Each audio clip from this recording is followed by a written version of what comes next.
नमस्कार. आपण पाहत आहात लोकसमाचार 24 तास. आजची सर्वात महत्त्वाची घोषणा. न्यायालयांमध्ये प्रलंबित असलेल्या लाखो प्रकरणांची भीती आता संपुष्टात येणार आहे. जर तुम्ही कोर्टाच्या पायऱ्या चढून कंटाळले असाल, तुमच्या डोक्यावर जुने कर्ज असेल किंवा ट्रॅफिक चलनांचे डोंगर जमा झाले असतील, तर हा व्हिडिओ तुमच्यासाठी आहे.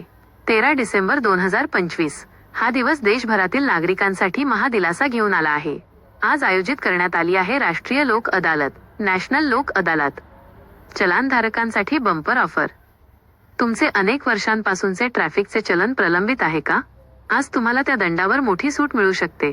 अनेक राज्यांमध्ये 50% ते 100% पर्यंत तडजोड होण्याची शक्यता आहे. सिग्नल तोडणे, हेल्मेट, सीटबेल्ट नसणे अशा लहान उल्लंघनांवर त्वरित दिलासा मिळवा. सेटलमेंट. तुमचे बँक किंवा वित्तीय संस्थेचे क्रेडिट कार्डाचे थकीत कर्ज किंवा वैयक्तिक कर्ज अनसेक्युअर्ड लोन असेल, तर आज तुम्ही कर्ज सेटलमेंट करू शकता. तुमच्या कर्जावर मोठी सूट मिळवा आणि त्या कर्जातून कायमस्वरूपी मुक्त व्हा.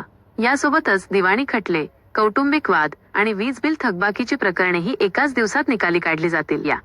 मात्र दिलासा मिळवण्यापूर्वी 2 महत्त्वाच्या गोष्टी लक्षात घ्या. पहिली आणि अत्यंत महत्त्वाची सूचना.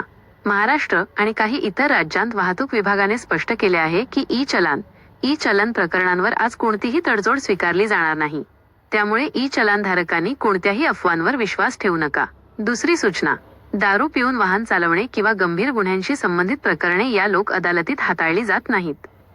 तुमचे प्रकरण तडजोड पात्र आहे का हे तपासा.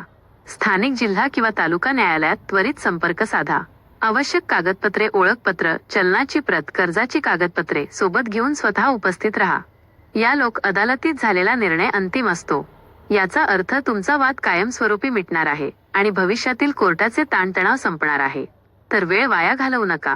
जर तुमच्यावर कोणतेही जुने न्यायालयीन ओझे असेल, तर आजच न्यायालयात जा आणि या सुवर्ण संधीचा लाभ घ्या. हा व्हिडिओ जास्तीत जास्त लोकांपर्यंत पोहोचवा. तुमच्या एका शेअरमुळे कुणाचे तरी मोठे कर्ज माफ होऊ शकते.